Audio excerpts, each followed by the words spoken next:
Tonight on the Play Space, we're going to reveal the history course that we'll be using for the PLAAY-Not-Con History Maker Golf Play Gamer Open. Glad you're here to explore this with us. I'm Keith Avalone from Play Games. Sam is running the board tonight. Millie the Super Dog is here underfoot, and we are ready to roll. The course is going to be available for download in Monday's news ping. We delayed the July news ping until first Monday in August so that we could coordinate it with our big convention, which is happening this weekend. Or wait a minute, it's not a convention, the Not-Con. And part of that is the History Maker Golf Play Gamer Open, which will be an online event this year. So the course will be available for download in Monday's ping, and also we'll post it on the PLAAY-Not-Con Facebook group page. Let's talk about the course before I reveal it. We wanted something different and something fun for this course, and something colorful. Last couple of tournaments, we've had very colorful golfer cards. We made some really cool Rocky Mountain cards for the Denver PLAAY-Not-Con tournaments. We also did some really cool cards for the Charlotte golf tournament. But we're not doing individual cards this year because there's so many people playing, and people are joining the tournament right at the very last minute. So we really don't have the time to prepare it. So I thought, well, why not make really colorful and cool course cards? So a couple of ideas kind of came together for this. First of all, we wanted to use photos, have like photos of a golf course on the golf course cards. It's a problem for PGA courses. Obviously, you can't do that because it's all licensed, and you've got to get permission. Many of those are, the PGA holes are iconic. And of course, then there's the photographers who take the photos. So, it really is kind of difficult to do, to put actual real life PGA, photos on course cards. But photos would be nice. Maybe we could find a couple of photos that we could use. Maybe, have placeholder cards or something like that. That was idea number one. Second thing that kind of came together was back about 20 years ago, when Sam was a little kid, we used to play a lot of EA Sports Tiger Woods Golf on the Nintendo GameCube. And it's a great game. I don't know if you ever played it. It's pretty fun. And you can be any of a number of different pro golfers, and they've got some different pro courses that are kind of loaded into the disc. And they also have some fictional courses, which we used to have a lot of fun playing. They had a course, I don't know what the name of it was, but like you'd go from island to island, hitting your ball from one island to another. They had a course where you play in Central Park, and it was just kind of a neat visual to be playing golf in these crazy places. Now, at some point earlier this year, I'm not exactly sure when, I was talking with the kids and my wife about family vacations, favorite family vacations, and we got to talking about Yellowstone National Park, which we visited a few years ago.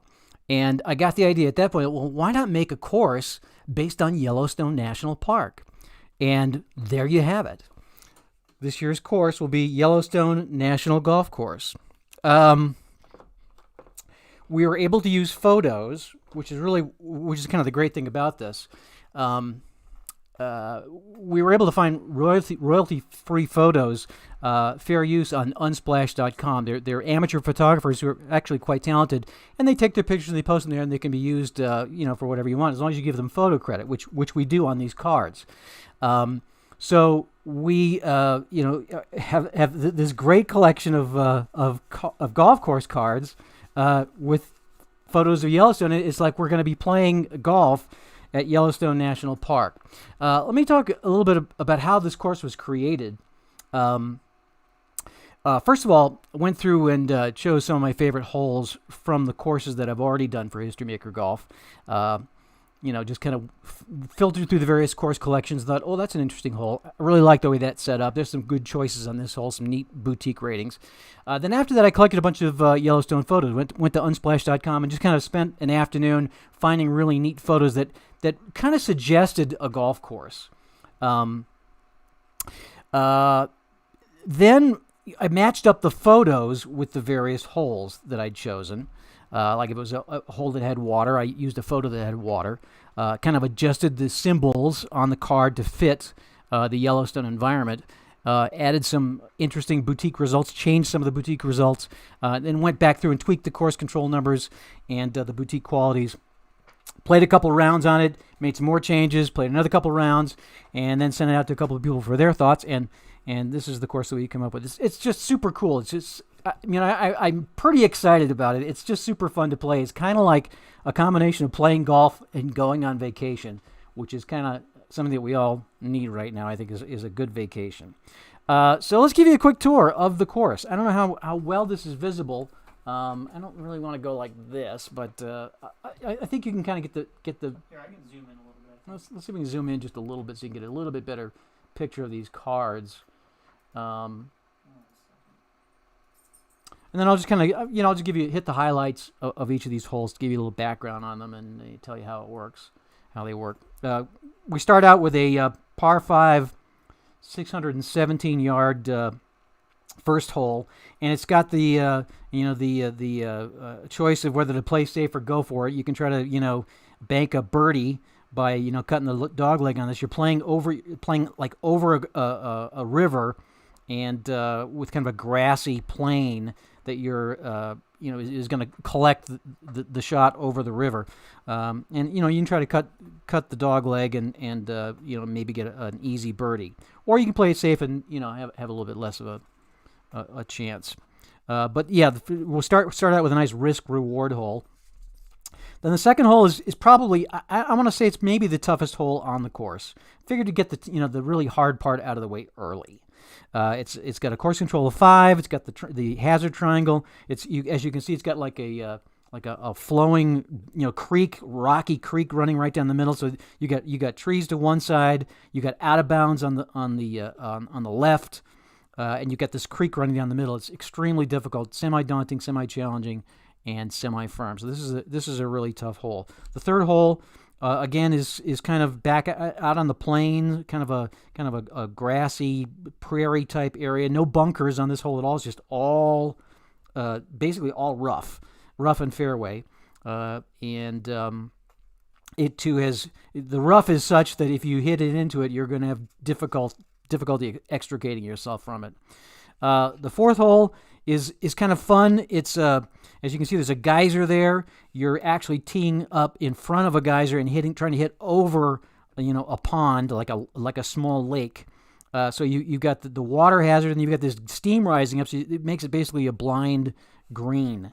So it's not particularly difficult, but it could be a problem if you don't have if you don't have control, if the golfer doesn't have control. 195-yard par 3. Then the fifth hole is you're kind of in a meadow. There's an antelope grazing nearby. And the way it plays at Yellowstone is the animals are out of bounds. They're off limits. You can't mess with the animals. So you got to play around them. If there's an antelope standing there, you got to play around it. So some of these results will have you have to kind of detour your path to the green because there's an animal in the way. Par 4, it's a rather long par 4 and pretty good course control of 4. Then on the sixth hole, you're playing over a waterfall, and this is kind of a neat hole. So the waterfall is far enough out that most golfers are going to want to try to lay up and then easily shoot over it. Bomber golfers, though, might be tempted to try to hit over it. But if you do, there's a good chance that your ball is going to, land short of the other side and tumble into the waterfall. Similarly, if you're not a very good driver, not very accurate, you have the danger of bouncing, hitting on this side of the falls and bouncing in. So there are many ways to get your ball into the falls. The safest way is just to, have golfer control and not worry about it. But it's an interesting hole in that you're standing on one side of the waterfalls. The falls are making a lot of noise, and you got to hit it over that.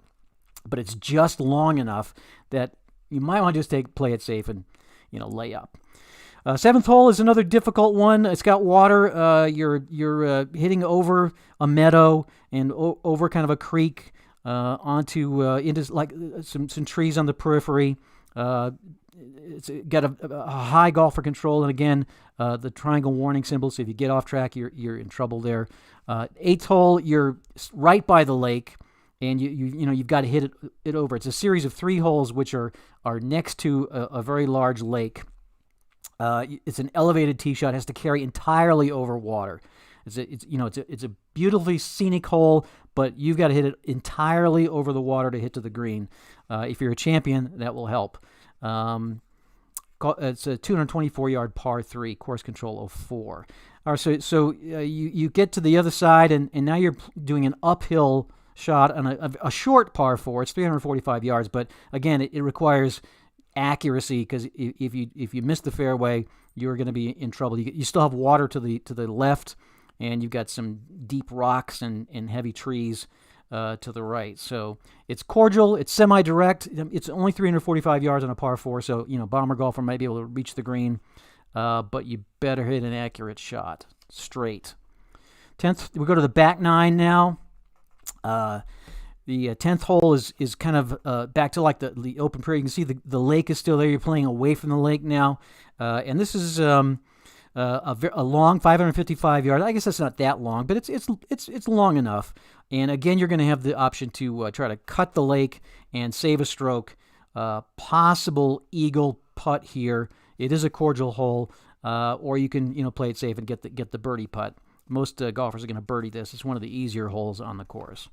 The 11th hole is another par 3. Again, you're hitting over steam. You've got geysers rising in the distance. You got water up short. Not really too much of a danger, but I guess if you hit short, that'll be a problem. You've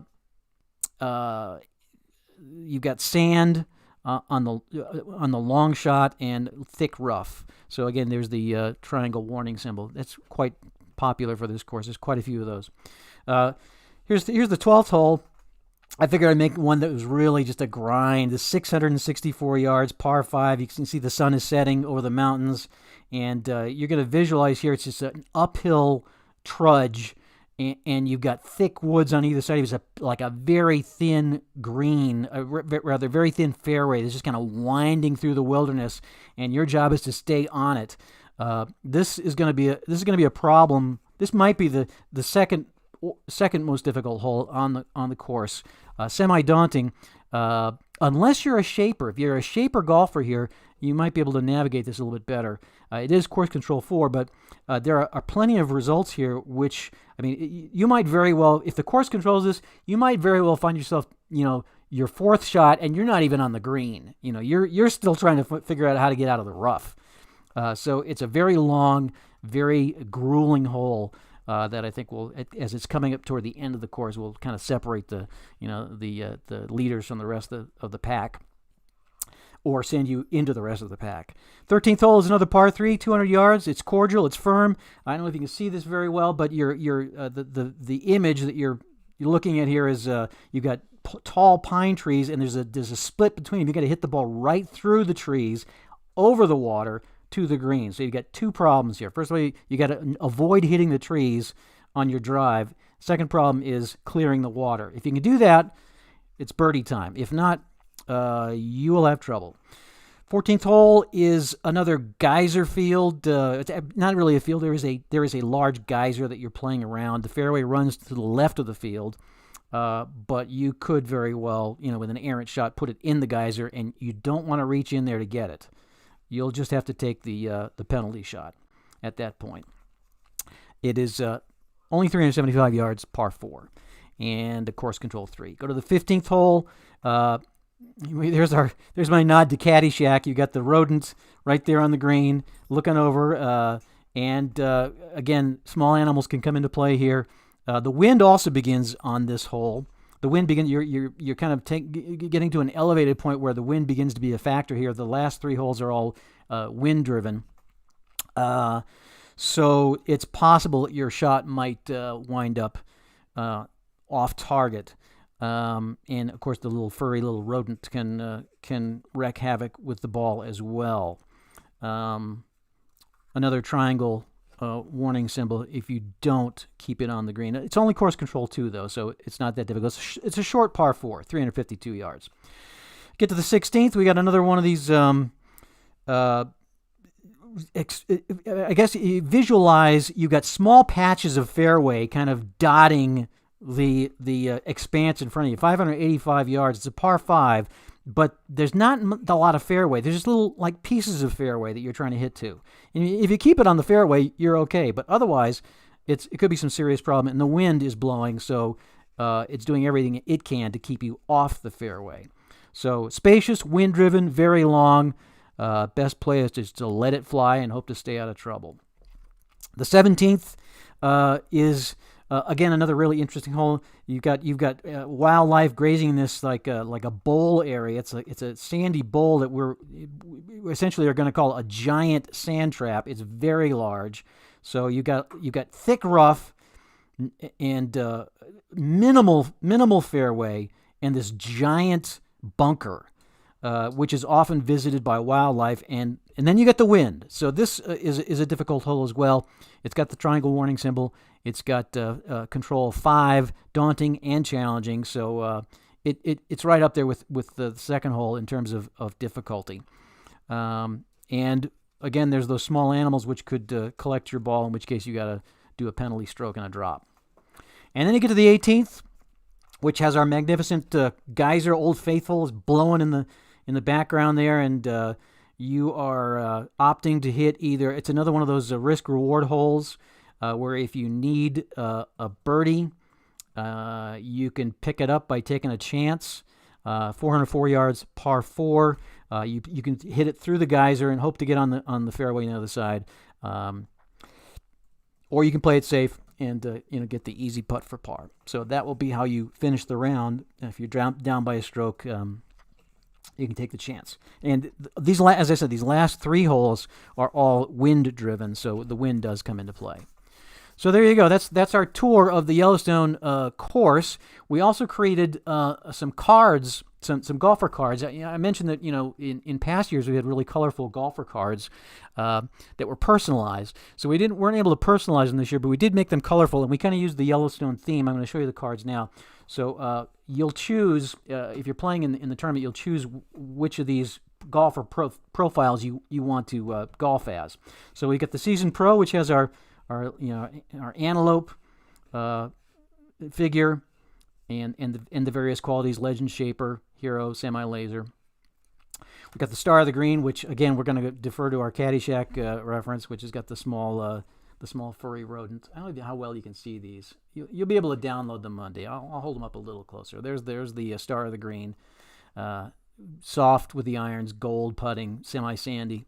Semi-icon. Here's the all-around solid. We got the Buffalo, semi-legend, semi-king, semi-champion, semi-shaper, semi-gold, semi-icon, semi-lots. Could get that the decider is working for you. This could be a very, very good card. Then we have the big hitter with the big geyser illustration. If you want to be the big hitter, you got the legend, king, bomber qualities. However, you do have the semi-utility quality, which could trip you up on some of those holes. I made these cards, by the way. When I mentioned that I went back and tweaked these cards and tweaked the courses, I wanted to make sure that each of these there were boutique ratings which could affect any of these qualities. So the bomber is going to play well on that waterfall hole if you want to get try to knock it across.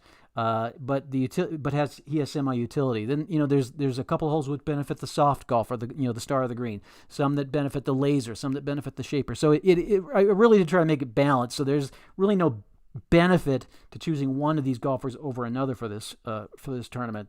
It's kind of like, what kind of golfer do you visualize yourself as being?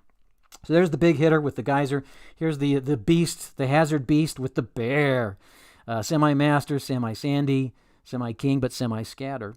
And then the iron sharpshooter has the white wolf. So there you go. Those are the cards. So that is the Yellowstone National Golf Course and the cards. I was going to play a couple holes, but I think I gave you a good enough description that you understand how it works. And you'll be able to download this course on Monday and play it on your own. And then, of course, on Saturday, we will all, get our course cards out and have our tournament. So if you have any questions, you can shoot us an email, info@play.com. Again, this will be available in the Monday news ping and also available posted for download on the PLAAY-Not-Con Facebook page, PLAAY-Not-Con Facebook group page. Right now, we have 66 people signed up to play in the tournament. And there's no limit. We have room for as many as people who would like to play. So if you have not gone to the Facebook group to sign up, please do so we can get a beat on how many people will play. The way it's going to work is we're just going to each play our 2 rounds. We're going to report the score, and then we will have a playoff hole, sudden death playoff, if there's a tie for the lead. So thank you for watching. Hope you are as excited about the upcoming online get-together as we are. We're working feverishly to get everything in order for it. We have the History Maker Baseball Favorite 500 Tournament. I'm working on the schedule right now.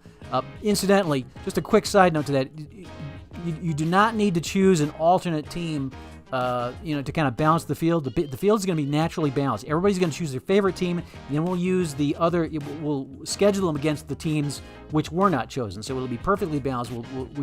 Looks like there's going to be about 10 games per team overall when you factor in teams as opponents and as favorites. So again, PLAAY-Not-Con Facebook group page is where you want to go to sign up for that. And those teams will also be available in the Monday newsletter. All right, thanks for watching tonight. Glad you're part of the community. Excited about the con. And we will talk again with you soon. We'll see you, I guess, next Thursday night. I'm trying to remember what our plan. I know we've got a plan for that. I believe we're going to do Time Machine Tournament. No, I think I can't. We have something planned. I just can't recall what it is offhand. So have a great weekend.